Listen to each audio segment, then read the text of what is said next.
Hello, Internet. So nice to see you. We are here live for another music theory talk. Okay. So, first thing, I know you're there. Write it in the chat, in the comments. We're live on both YouTube and Facebook. So, write it in the chat or in the comment where you are from. Say hi. Okay. It's Monday morning for me and probably for many of you. So, it is what it is. Okay. Another week, few weeks before Christmas. Just say hi in the chat. Let's see from where you are from. We have people from all over the world. I see people already here from Wales, from Grand Prairie, Alberta. I'm in Alberta too, so we are close by.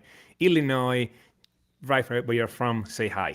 So today we're gonna talk about what nobody talks about, because lots of people, if you go on YouTube, talk about lead guitar and playing solos and doing the super fast thing or the super interesting thing or playing strange scales. Today we don't talk about all that. Today we talk about what musicians actually do, which is rhythm guitar. Okay, whatever band you're in, whatever gig you are in, I mean, unless you are Jeff Beck, he's practically the only exception I know. But okay, everybody calls in Jeff Beck to play the solo. Nobody calls in Jeff Beck to play the rhythm. But everybody else plays rhythm. Okay, so it's the thing we forget it exists, and it's the thing that actually we guitar players do. There have been several gigs I've been in when they asked me to do rhythm and nothing else. And it's true for everybody. Okay. Rhythm. But what do we do? And it's okay. That's the thing. Because lots of people think of rhythm on like cowboy chords, not like. Okay, but there's much more to it than that. And being a creative rhythm guitar player, it's a big thing. Okay, it takes a lot of knowledge and takes a lot of creativity, inventiveness. So today we're going to talk about all that. Okay, so I'm not going to be alone. Of course, we are talking. It's a music theory talk. I invited a friend of mine. He kind of specializes in rhythm guitar. And that's why I have him today. Okay, so everybody from all over the world, please welcome Mark Turko. Hey, Tommaso, how you doing today? I'm great. How are you doing? I'm fantastic. So, Mark, you specialize in rhythm guitar. Yes. Why? Well, if it weren't for creative rhythm guitar player, every song would sound almost the same because there's very common chord progressions that happen all the time, but yet they all sound like different songs. That's one of the reasons why. Yes, I agree. I agree. So, okay, guys, so what we want to do today, we're kind of taking risks today, okay? we are living on the edge, like good musicians should do. Okay, so Mark and I were talking a few days ago, like, what are we going to do at the live stream? And I'm like, okay, why don't we take a chord progression and we show people how we can play this chord progression in several different ways. And then we were doing this via email, but I like to tell this story as if we were in the same room. Like, we watch each other, we look each other in the eye, and we're like, should we prepare something? Nah, let's wing it. Okay. And we do this on purpose. There's a reason for this. Not we are lazy. We could have prepared everything, written down tabs of everything, and just play them back to you. But one, what's the fun in that? And two, you get better stuff from me and Mark if we do this in real time, because you guys can see our thought process, what we get right, what we get wrong, how we change it, and all this kind of thing. So here we go. Makes sense? Oh, we are ready. We already have a great question, Mark. And by the way, I was about to ask for a chord progression, and they give me a chord progression. Yay! So, how many songs have, say, a 1, 5, 6, 4 chord progression? How can so many songs have this chord progression and not be sued? Okay. I'm gonna feel this one for a moment. Then I'm gonna let you say one thing, but I'm gonna feel this one for a moment. Is first of all, that chord progression is as old as music, okay? And I'm gonna give you a couple of examples, but the chord progression doesn't really matter for identifying a song from a legal point of view. Now, I am not a lawyer. You should not base your copyright suit from what I'm saying, okay? So disclaimer. But the melody, the rhythm have much more influence on that. If you copy a melody, they're gonna sue you immediately. But the chord progression, as long as you make a different melody, okay, it's not the same song. Okay, but this chord progression has been used so forever that I mean,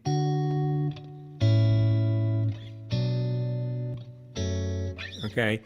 Now, okay, you guys know the Pachelbel's canon. Na, na, na, na, na, na, na, na, na. It's that. Okay, there is a slight variation at the ending where the third chord becomes the fourth chord, but it's that. Okay, which would be interesting to get into. There is a whole story to this chord progression and why it works this way and why everybody uses it, because it's not just a chord progression, it's a template. Okay, it was explicitly a template to create more music. That's that. That's a great chord progression. Okay, so how I would play the chord progression and how Mark will play that chord progression. Or actually, Mark, anything to say on this specific chord progression? It's really not any particular chord progression. It doesn't matter what our chord progression is. I mean, we could take Purple Haze by Jimi Hendrix, and it doesn't matter what it is. I mean,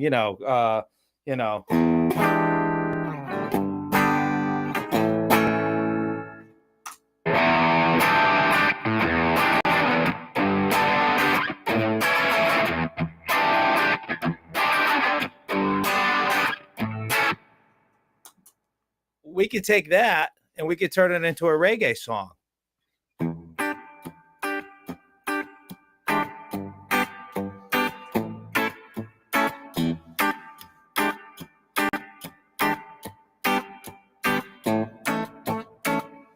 It doesn't really matter. It's the chord progression. That does not sound like Purple Haze anymore. I mean, you hear the chord progression. It's more defined than the template of 1-5-6-4. But I mean, we could turn it into an R&B song or a funk song.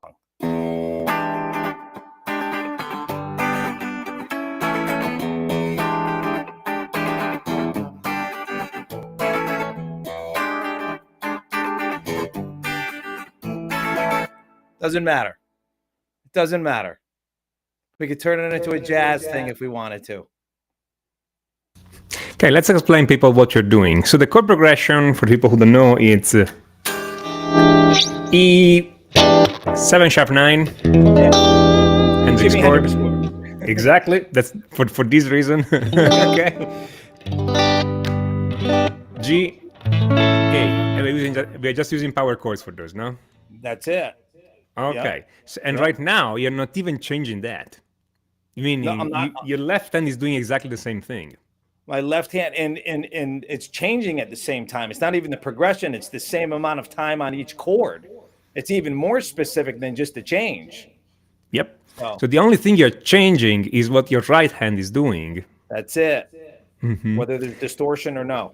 Yes, and how you dress up this progression. I mean, if you go with the original rhythm, or if you put the reggae rhythm or other stuff. Yeah. Okay. Makes sense. It's all in the right hand. It's all in the right hand. Do you want to explain for a moment what you do for the reggae? Just so we give, because reggae is such an easy style to get. I mean, of course, if you want to be super, but it's such an easy style to imitate for most people that it's just worth learning, even if you think you'll never play reggae. So, can you explain what you do? Absolutely. I do the most remedial reggae thing that you could possibly do, and it still happens. So, reggae, the accents are on the and or the upbeat, typically. So if you were to actually just play the bass note of the chord and palm mute it while you did it, and then just hit the upstroke when you're supposed to hit the upstroke, it still keeps this right hand thing kind of going.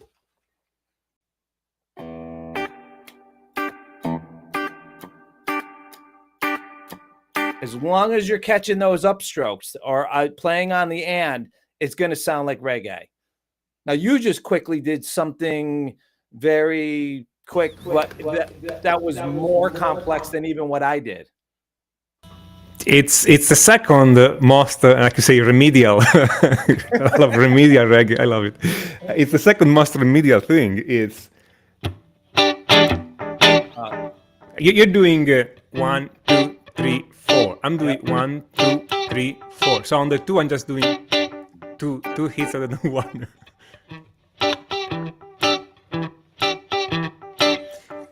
Okay, and then what I will do, if I'm alone, I'm doing this. If I'm in a band, I'm not even doing the bass. I'm doing only. Yeah. Occasionally, just put 2 hits rather than one, just for variety. Yeah. That's the thing. And The that's what thing the that bass is makes for. the sound here are clean sound, either the middle or the bridge pickup, just to get a drier, sharper sound. Depends what you like. I mean, it's if you like more these or. And I don't know how much the microphone and the streaming is picking up the difference in tone, but and bit of reverb and all this kind of thing, just to give the kind of shimmer around. Okay, which I don't have any reverb right now. I have a little bit of delay. So, but that's it. Okay, reggae is very sparse. That's actually an important factor to rhythm playing too. The sound that you get that's appropriate with the rhythm. So, I mean, yeah, we could play dry and everything like that, but the tone that you're going for actually has a huge part of it as well. Being genre appropriate, being what's been done prior to you, it helps the listener recognize it's a whole package. It's just not necessarily what you are doing as a execution wise. It also has to do the sound with the sound that you're using, and that has a lot to do with it too. Yes, for the people listening to us, just before the streaming, we were nerding out about the chorus pedals. Okay, we were discussing, and we found that we like exactly the same chorus pedal, which is unfindable. It's the Boss C2, but the first version, made in Japan, black label or green label, okay, all this kind of thing. I had one. He has one right there. Exactly those, yeah, and they're hard to find today because they have a very, very specific sound that does not blanket all your sound into chorus swirlishness, but it's just enough so you can hear what you're doing, but it doesn't disturb you. And they also play well with distortion, which is strange for a chorus pedal. I mean, we're discussing before. Again, I'm saying this because we were having this before, and it's interesting, I guess, for you guys, is everybody will tell you today to put the modulation after the distortion.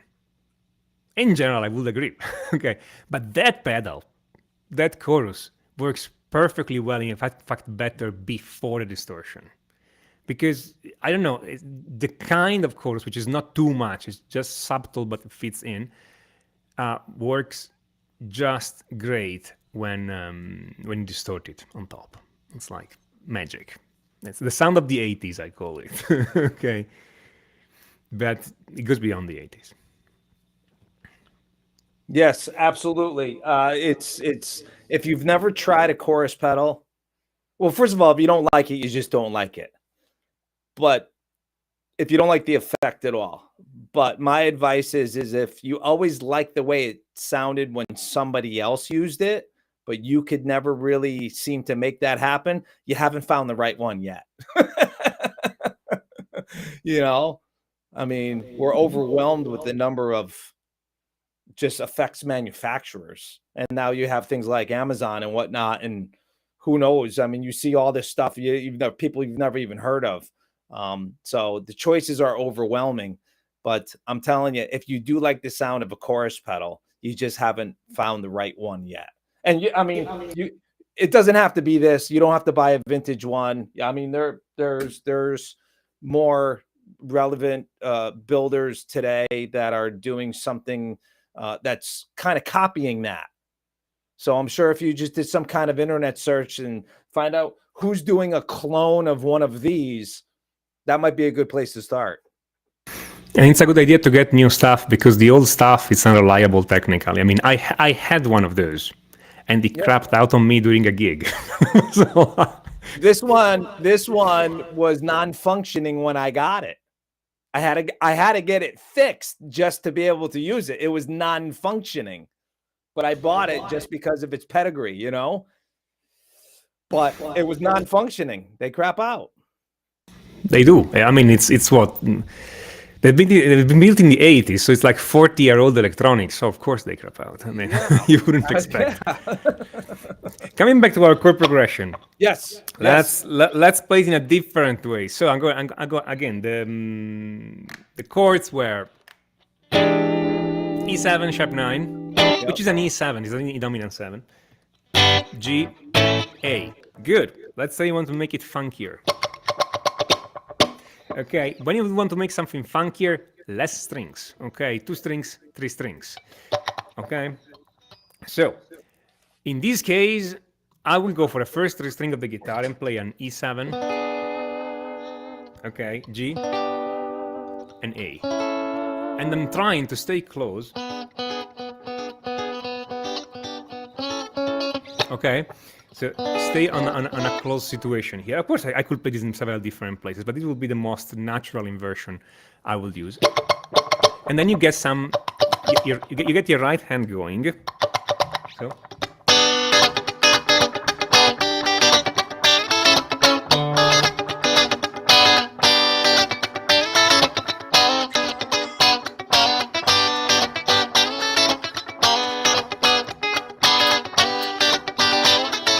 Okay, and you get a funkier version. That's one possible version, by the way. Okay, could be many different things. So again, you're using 3 strings. The little trick I'm using here for the funky stuff is only every now and then I go down a fret and slide to the chord.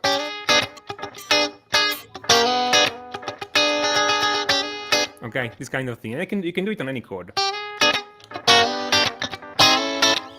Even if you do it all the time, it sounds a bit too much. Okay, but possible trick. Okay, now that's one way. Another way would be to take only the important notes in the chord. Okay, what are the important notes in the chord? Well, depends. Not the 5th. You can exclude the 5th immediately. Okay, and if you have a 7th chord, like the E7th, you can also take out the root and just play the 3rd and the 7th. Okay. So what I'm gonna do here, I'm gonna have these. Let me see. What will work best here?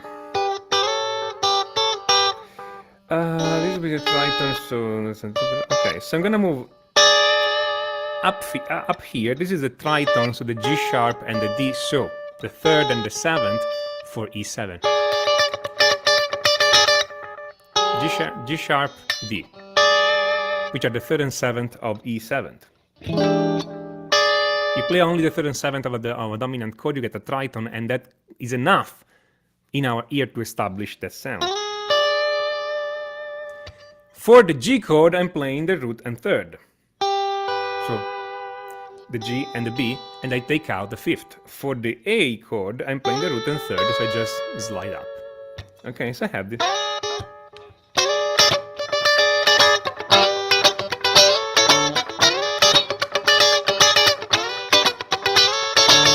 Okay, I have immediately a usable rhythm part with 2 fingers. Okay, I can use 2 fingers. Like I say, even Django Reinhardt can play this. Okay, with all respect to Django Reinhardt. 2 fingers. Okay, and you have already a lot of possible application you can do. So one is this kind of thing like I was doing before, but also you can also do the 80s thing.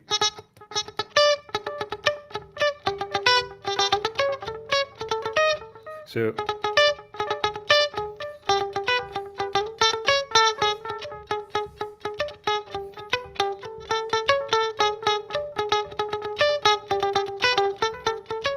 want the real 80s, add a chorus like you were saying before.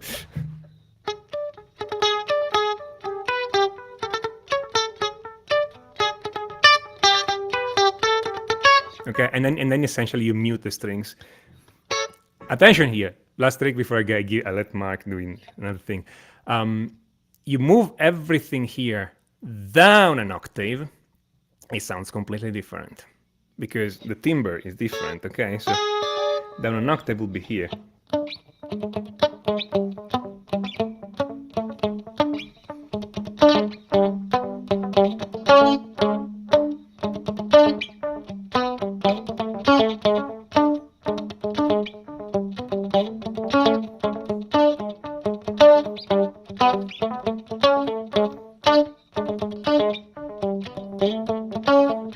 And that's still Purple Haze, okay? Okay, but it's completely different.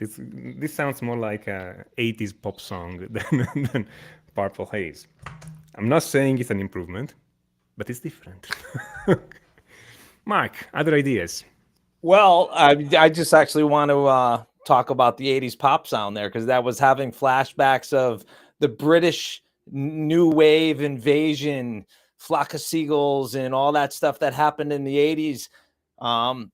At the time, I was learning how to play guitar, and I was like, I don't like this music. There's no guitar in it. But there was guitar in it. It just wasn't predominant, and they weren't playing full chords. And so now you go back and you listen to it later, and it's just like, oh, I get it. I see what they're doing now. That was pretty clever how they're just taking these, two notes and implying a certain chord and everything like that. So I was just having a little 1980s new wave flashback, watching MTV. I'm old. When they had videos. Oh boy, MTV, bring back memories. I'm just okay. I'm just wondering right now if in our audience, how many know what MTV even is? Okay. Oh, I don't even know. Because if we have younger people, they're like, "What? What are those geezers talking about?" It's still a channel, isn't it? It still exists. I don't know. I know that I'm not making. I mean, it was different once. There were way more videos. But well, that was all they played was videos. That was it. 24 hours a day. Music videos. Maybe somebody in the chat knows if they still play videos at MTV, or is it just television shows now? Maybe somebody in the chat could tell us. I don't know. I haven't seen it in a long time. I wouldn't even know. Yep. But anyway, you were saying about the British invasion that there is no guitar, essentially. Yeah. So like I wasn't into it at the time because I was like, no, this isn't guitar. This isn't guitar music. But it wasn't until many, many, many years later when I was hearing what was going on, like similar to what you were doing. It's like, oh, yeah, there is a lot of guitar in there. I mean, there was chorus and it was a little washed out sounding. It wasn't prominent in the mix, but there was definitely stuff going on there, and very creative, very clever stuff going on. Instead of just banging on power chords with Marshall Stacks, there was actually some pretty decent creativity going on there in some of that type of music. So, but this whole thing started, we were going funky with it. So I want to actually bring it back to that, because playing R&B or funky, it's all about the treble strings. You play absolutely no bass strings at all. It's just, I mean, you can make full chords and just strum with your right hand on the treble strings, or you could use just simple triads, whichever you're more comfortable with. It doesn't matter, because it's all treble. That's it. That's the role of it. And if it's not there, then it sounds like something's missing. You're not doing it right. So don't always think that you have to be playing these crazy extended chords with your fingers stretched out all over the fretboard and everything like that. I mean, you are just one smaller piece of the puzzle, especially when it comes to funk and R&B. I mean, let the bass do its job. If there's keyboards, let the keyboard player do its job. You have a specific role to fill, and you just plug yourself in. Once I was talking with a session player who specializes, a local session player who specializes in playing those styles, and he told me that the job of the guitar player in R&B is to make the snare sound like it's making a chord. So you have to play exactly when the snare is playing. Oh, okay. Wow. it was an example. It meant essentially playing with the drum, but they should be so synchronized with the drum that it sounds like the drum is actually playing the chords or the notes. So it was making all these examples when the drums have all this complex pattern of hi-hat and snare, and they essentially learn it step by step, so that all the single line he was playing were with the hi-hats, and all the chord were exactly with the snare. And then it feels like the drum is playing those lines. I mean, it's the guitar. If you listen, it's the guitar, but you want to give the feeling that you are so synchronized, so in sync with the drum, that the drum is making the sound, not you. And I thought it was a lovely explanation, actually. I mean, it's very, very perceptive, very, very deep. And the guy was good. So yeah, I actually never heard that before. That's actually very interesting. It makes me want to go listen now, because I even played in an R&B band for a while, and for me, it was, looking back on it, it was all about locking in with the drummer. It had nothing to do with locking in with the drummer and the bass player, what you would typically want to do in a rock thing. I was very focused on the drums, and the bass was just sort of out over there to the left in my mind. And I can't say I was subconsciously doing it, but I can say I was more focused on the drums specifically, and not just the drummer and bass player, not the rhythm section. It was actually just the drums. So I'm gonna have to listen to that. That's actually pretty cool. That's actually very cool. But yeah, as we already did the full circle. Rhythm guitar is about rhythm. I know it sounds obvious, okay, but right. I mean, but it's you could play one note of that chord. You don't have to play even all the. I mean, we're just already excluding notes. That you can play one note of that chord, it will still work, okay, and okay, so. Story goes, a long time ago, like it was more than 10 years ago right now, I was playing, at the time I was playing a lot in musical theater production, local musical theater, some official, some community. They actually pay good. I mean, why not? And those are fun gigs, because honestly, working with actors is super fun. Those guys throw the best parties. Little tip for everybody.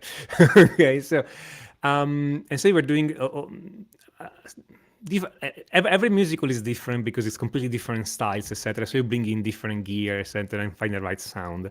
So at some point we were doing Hair, which is 60s music. Okay, I was bringing in some 70s anyway, just to make it a bit snazzier, but it's mostly 60s stuff. So you don't have a lot of effects, etc. It's mostly funk music. Okay, and so the title track Hair has a long stretches in the verse on the same chord. Okay, so it's like C minor for 4 bars, F minor for 4 bars. If you just play your C minor, it doesn't get. So what I did this. I said, I listened first of all to all the version of that song recorded by different casts and different bands, and then I listened to Joe Cocker Unchain My Heart, and copied the rhythm part of the guitar and just slam it into the musical song, and it worked great. And the rhythm was pretty much.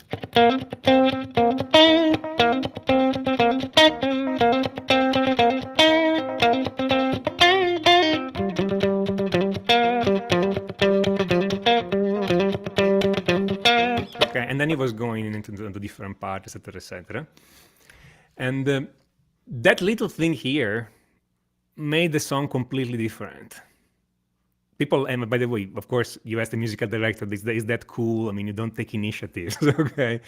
But and they find it really cool, and that actually made the song much more enjoyable to people, to have this kind of little modern thing being more modern thing, because I mean 60s, 70s is still old, put in. Okay, so that's the thing. What I was playing the freaking root of the chord, okay? That's a C. The chord is C minor. And so I'm coming B flat, C, which is the 7th root, and occasionally in my minor third, B flat.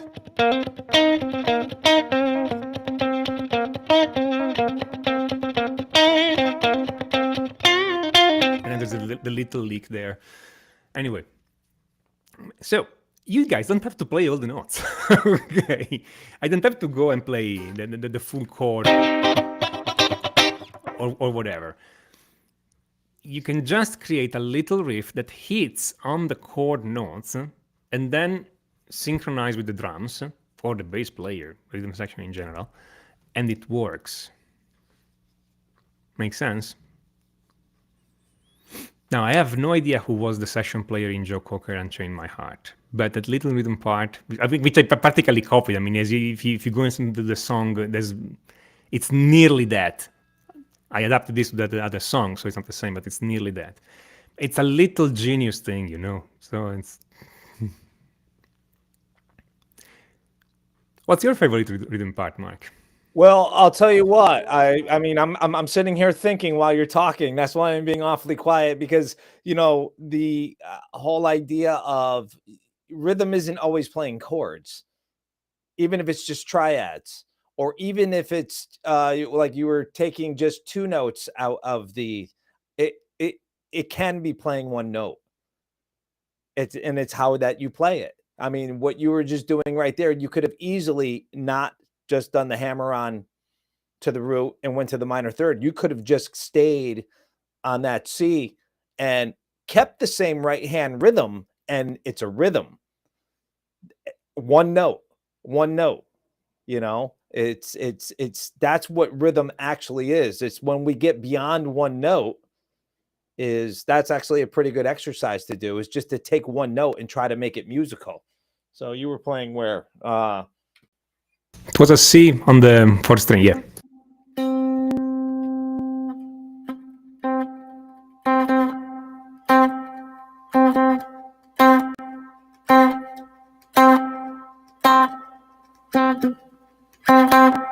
Something like that. I mean, that's a rhythm. That's a rhythm. You don't even have to change notes. If you could do that well, playing chords and triads and everything else is easy, because then you could just start replacing some of those single notes with other notes, and you can keep your right hand doing the same thing. Exactly. And again, could be 1 note, could be 2 notes, could be 3 notes. The important point is the rhythm. I am a very big fan of Nile Rodgers. Oh, right? He's the best. I know some people are like, who?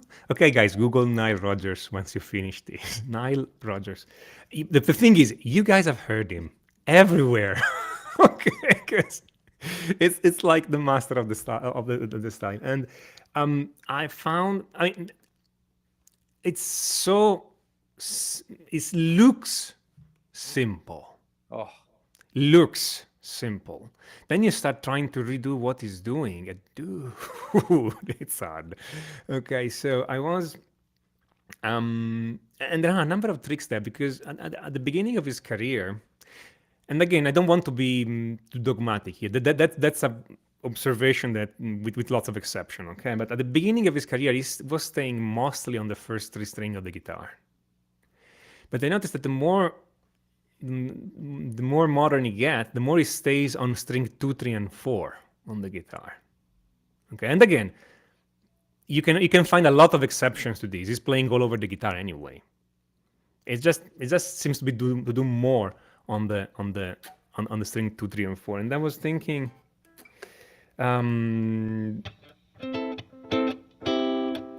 what's the name of the song? Get Lucky by Daft Punk. Oh, yes.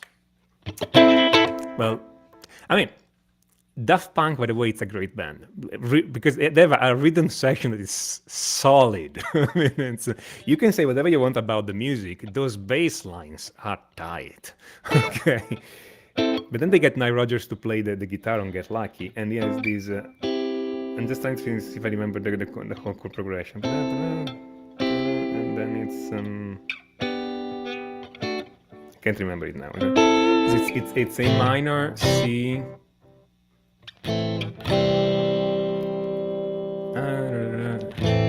I'm just trying to remember E minor, D. Yes, okay. So you start with A minor. Maybe it's easy. And then go E minor.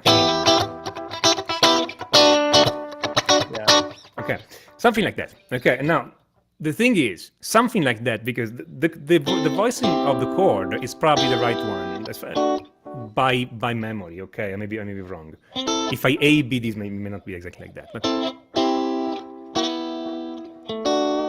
okay, so we're on string 2, 3, and 4, and it's just playing standard triads: A minor, C, E minor, D. And if I remember well, occasionally he plays the D higher than playing it lower. So then you can fall back here. That's great. And I like, and since most of us think with the left hand, okay, we're like, okay, I got it. And then you try to do the thing he does, and you start to find a number of problems. First of all, that he's not playing the same thing all the time, but he has a number of subtle variations that are really hard to reproduce. Okay, so it's not always.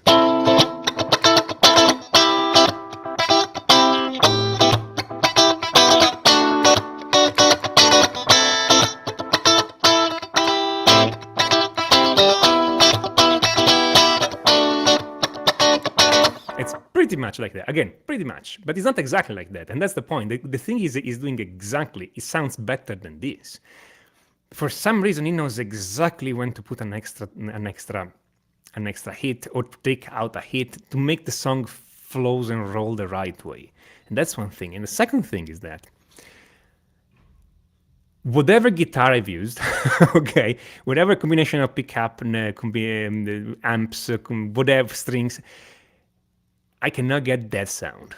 Okay, and especially once you go down to it, is when he gets a hit,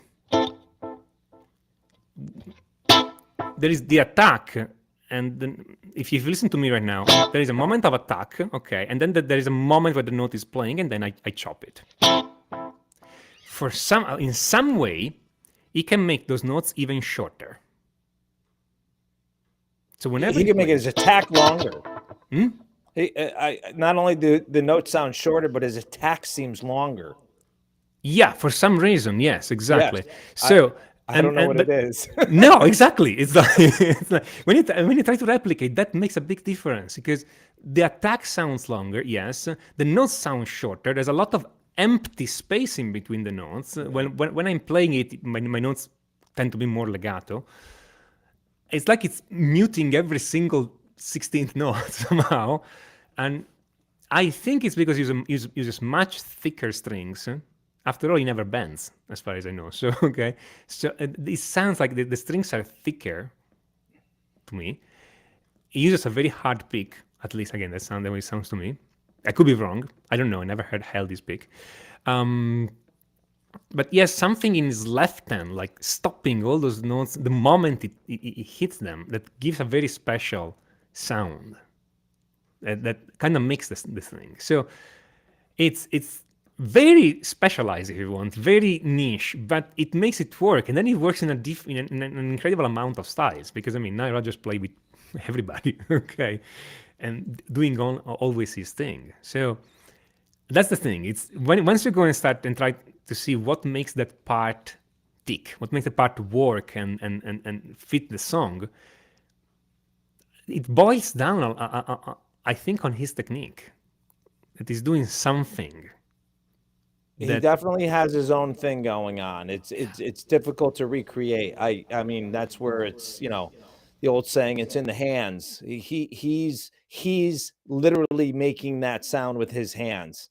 It's not the guitar, it's not the amp, it's not the brand of the strings, it's not the thickness of the pick. It's him doing those whatever nuanced little things that he does that it's hard to nail down. He's definitely doing that a lot.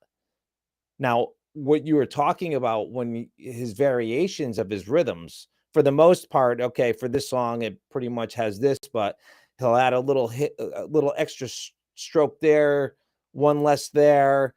If you really, really listen to when he does it, every time he puts a little more in or takes a little less out, if you listen to the song as a whole, it's actually intentional 100%. He's just not kind of winging it through and trying to change things up just a little bit.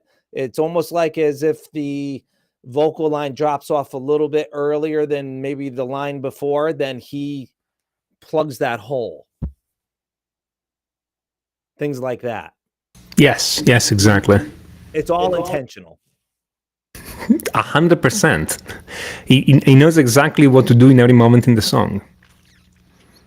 I mean, I'm not saying, because when we say it's intentional, some people can misunderstand and think that it's like writing down everything on paper before other stuff. Probably not. I don't know for sure. But it knows exactly what works at the beginning of the verse, halfway to the verse, at the end of the verse, just before the chorus, at the beginning of the chorus, halfway to the chorus, at the end of the chorus, in the bridge. It's like he knows, maybe instinctively, maybe simply because of the massive experience he has. He knows where he is in the song, and he knows what to do in every single part of the song. You're reading some comments, huh? Yeah, well, yes. There's yes, just asked what's the song, and the answer is every song, any song that Nile Rodgers does. We're not actually talking about a specific song. It doesn't matter what song. If he's playing on it, this is something that happens all the time. It's ridiculous. Yeah. Mm-hmm. There's actually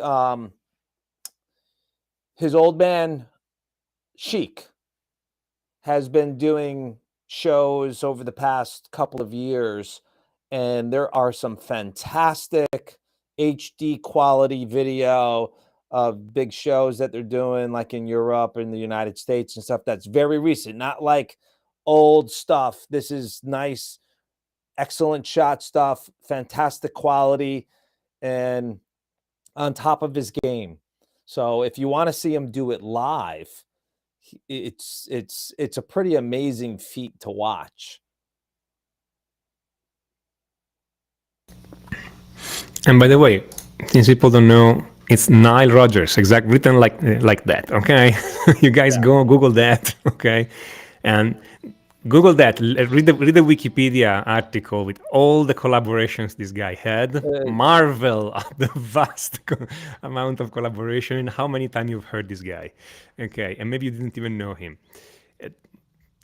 See, that's the thing about rhythm guitar. Great rhythm guitar players are mostly unknown by the vast majority of the listeners. Okay. Yes. I mean, here's an example. Everybody knows Beat It by Michael Jackson. Everybody knows that Van Halen came in and did the solo.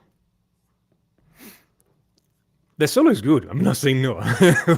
Who's gonna complain about the solo? But the rest of the song was built by other musicians, and the rhythm player is what's his name? Come on, the guitar player in Toto. Steve Lukather. Steve Lukather, thank you. Steve Lukather. Steve Lukather practically built the song. I mean, it went this way because we have the recording. Michael Jackson sang in a microphone most of the voices of the song. And if you go and search around Michael Jackson vocal version of Beat It, it's like 3 or 4 tracks on top of each other when he's singing the melody, and he's also singing some instrumental parts like the bass, the backing vocals, and all this kind of thing. Then he gave these to his session band, which is essentially Toto. Okay, for people who don't know, okay, because it's practically like 3 or 4 people of Toto were in that band.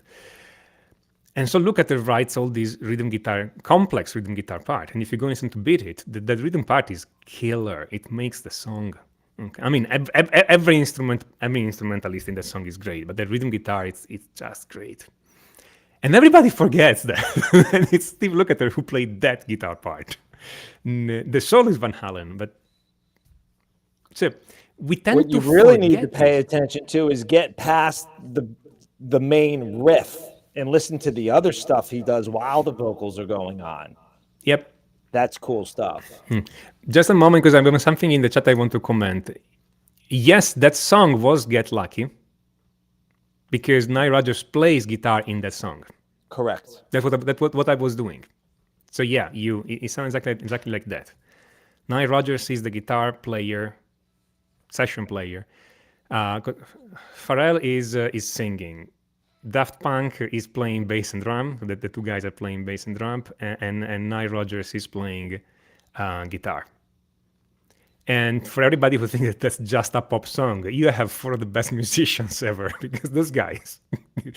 I mean, it's very easy to underestimate pop stars because they do pop. But some of those people really know how to play. Absolutely. It's crazy.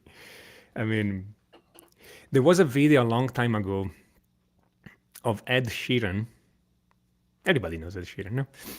Playing guitar in a music shop, and he grabs a guitar, puts it in an amp, puts some distortion, and he starts playing the solo of Get the Funk Out by Extreme. Oh, really? I was like, what the heck? But flawless. Wow. Like it's nothing.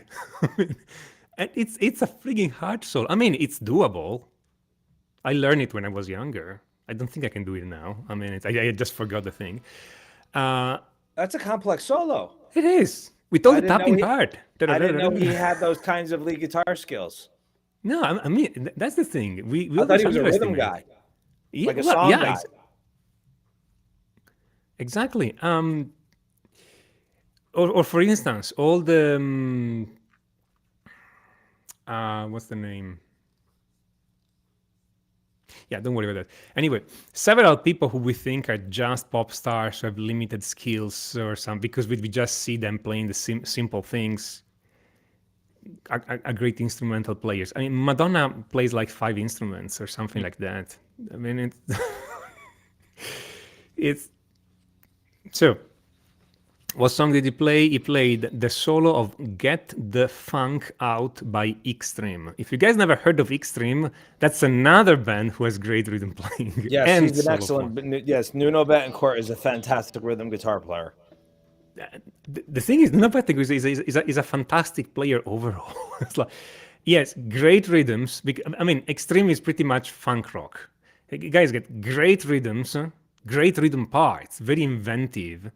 And then on top of it, he's a great lead player too. He went and played with a pop star. Nuno yeah, I can't remember who, but yeah, he did that. Yeah, I remember reading something saying that it was one of the most challenging things for him to do because he didn't play his thing. He had to play something else a different way. Interesting. And yet it's very versatile. So I mean, but I can say that. Yes. So Very cool. again, the thing is, culturally speaking, we always look at the solo player like he's the best thing ever, etc. But we like so many songs because of the rhythm player. Okay, so it's really worth to sit down and study those players and find out who they are and what they do and how and what they play exactly, etc., etc. And again, if you guys should listen to everything. That's the point. But if you never heard of Extreme, go and see anything by Extreme. And I mean, everybody knows more than words. I mean,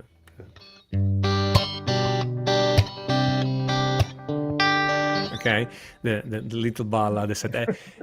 I mean that's a nice song. Not saying no, he made them famous and all this kind of thing. But I like him more when he does all the kind of distorted, funky rhythm on the low strings, and I don't know. It's just great. He's able to use a ton of distortion, and still you can hear everything, and still sounds funky. Now, not to go back to the R&B thing, because I know we talked about that a lot. But if you listen to any Michael Jackson before Thriller, you listen to the rhythms and that stuff. You have to just tune out the song as far as don't stop paying attention to the words. Start listening to the music. And specifically, if you start listening to the guitar stuff, it's incredible guitar work. And then if you focus on the bass players, then that's incredible work. And then you focus on the drummers, and that's incredible. And if you just listen to those three things, it's like you could do a lot of listening for a long time.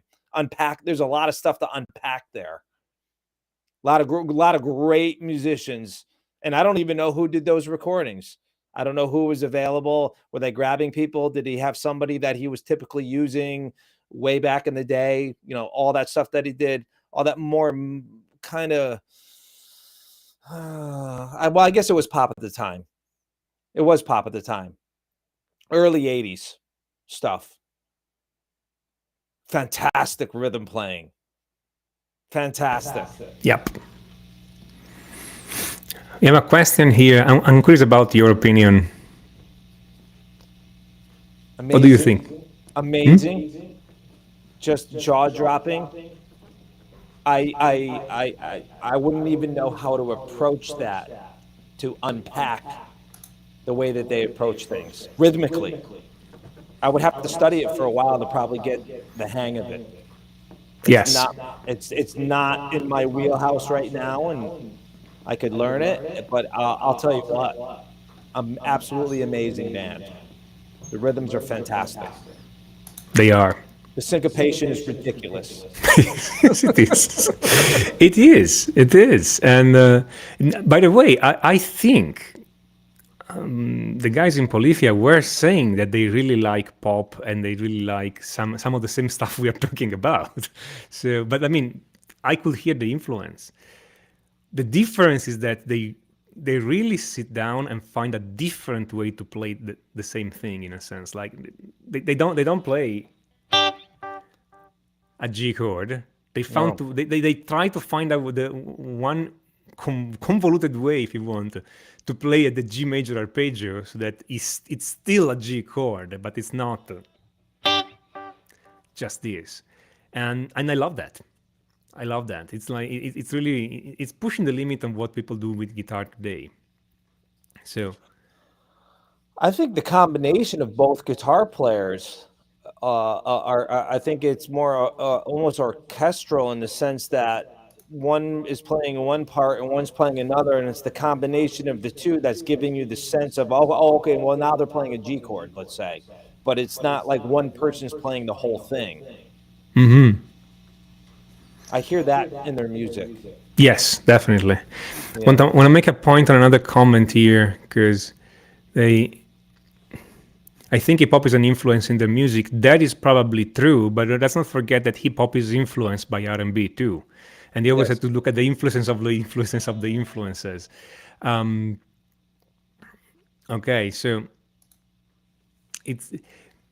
here's a little thing: is if you guys like the music of somebody's music, whoever it is, don't just listen to that band or that person. Go and listen to what those people were listening to. Okay, you like hip hop, what the hip hop artists were listening to.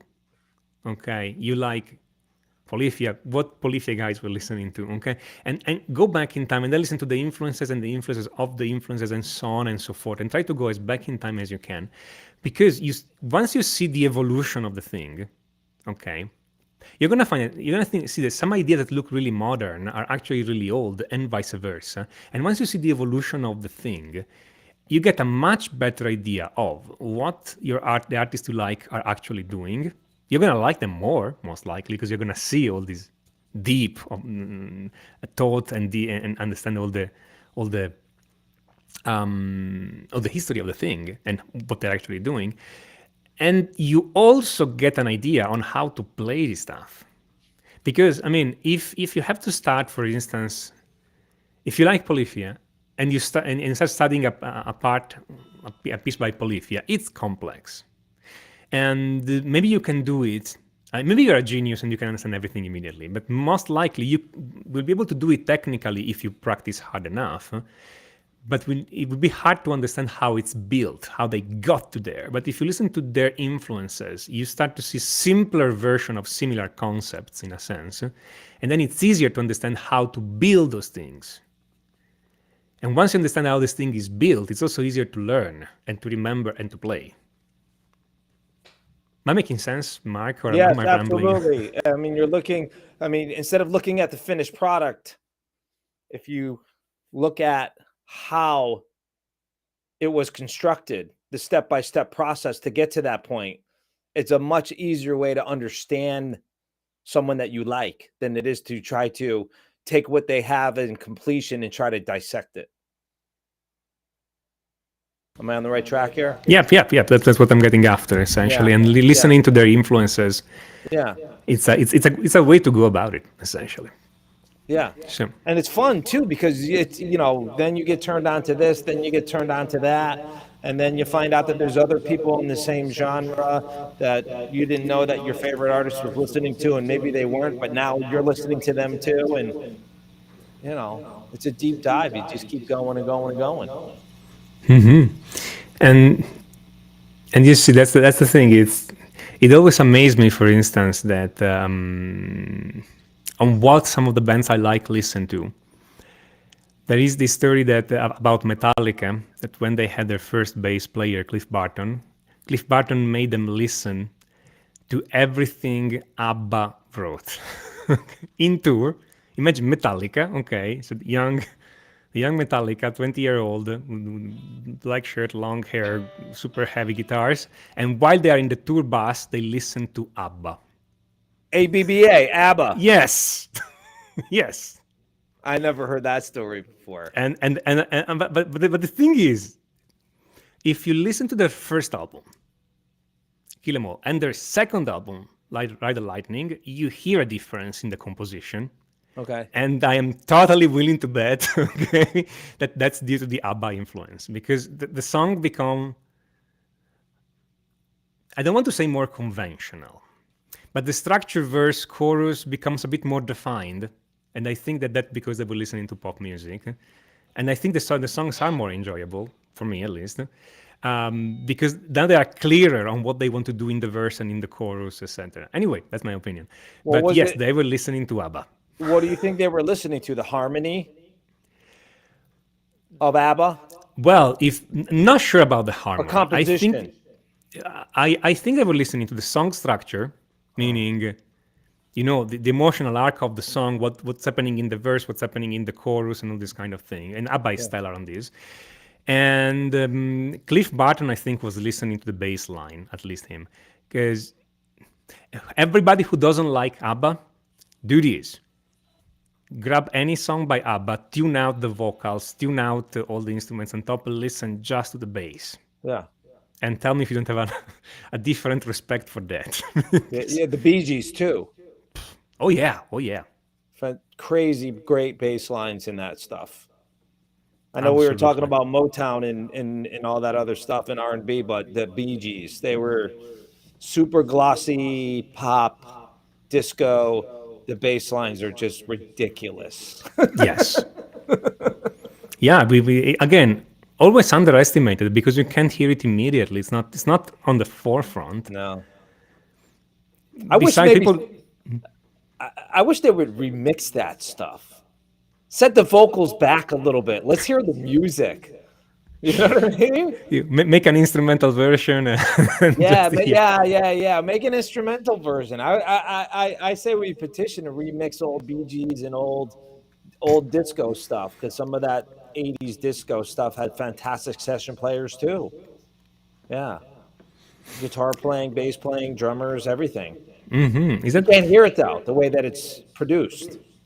Right. No, it's true. And there is this problem. And there is another problem that people go by image. So most of modern musicians will not be caught dead listening to disco music.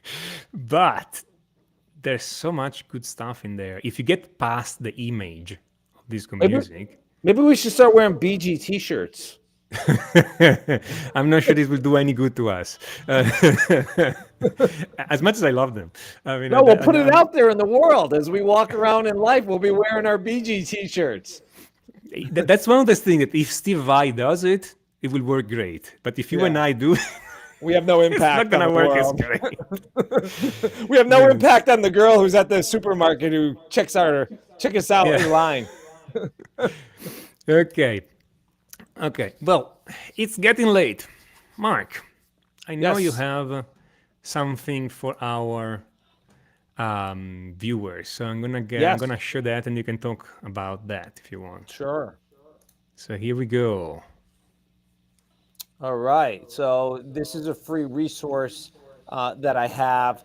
And it actually brings us right back to rhythm guitar doesn't necessarily have to be playing all chords all the time. So this particular guide will get you into, if you don't know how to do it already, get you started on how to play some of those single note melodic type lines that you hear in rhythm, because that is rhythm guitar. So if you always wondered what is that stuff that they're doing, and because they're not playing chords but it's not a lead guitar, this free resource will definitely get you started on how to first break it down, explain it, and then it'll get you doing it all on your own. And it's actually very simple. And you guys can find the link to that in the description. In the description below, if you're on YouTube, in the description below. If you're on Facebook, there's a description with the link. If you are on my website, there's a link there too. So you can click on that link, go straight there. It's free, guys. I mean, and Mark wrote it. So whenever Turk writes something, it's good. It's very easy. It's simple. It's a simple thing that you could learn very quickly. It may seem like a mystery to some people, but it's actually really, really easy. But that's the beauty of this, that some of the stuff is super complex, true, but some of the stuff it's easy, and if you get it under your fingers, you sound great. Yes. Without having to be a genius or anything else. And on the same vein, I have my thing too, which is this thing about soloing with the pentatonic scale. Okay, now everybody knows the pentatonic scale. Okay, I mean it's the usual thing. Everybody learns it. It's everybody knows this. But how do you make this sound? Okay, what people like Eric Clapton, Dave Gilmour, Jeff Beck do to make that scale sound good? It's just 5 notes. Okay. So there are some those tricks. It's not licks, okay? Because if everybody goes like, I want to learn a lick or two. No. If you learn a lick, then it's hard to use it in your solo. Instead, you want to learn what I call the sub licks. So what are licks made of? Okay, tricks. Okay, tips like this. Specific habits, specific note sequences, and specific phrasing in specific points, okay, that make the thing work. It's hard to describe. Now, this ebook is, what is this? And this ebook is completely free. You get it, you read it in one day. You can apply it immediately. And I can guarantee you that even if you just implement 2 of those 18 tips, you're going to sound vastly better than how you sound right now. And it's super easy. Again, like we were saying before, it doesn't have to be hard. You don't have to be a genius. You just need to know where to put your fingers and what to do when your fingers are in the right position. Okay, so try that. And again, you find the link below. Yeah, I tell my students all the time, not everything is that complicated. You just don't know how to do it yet. And it's very easy. There's a lot of guitar stuff that isn't super complicated. Exactly. Then, of course, there is the guitar stuff that it is super complicated. And when you want to learn that, that's great too.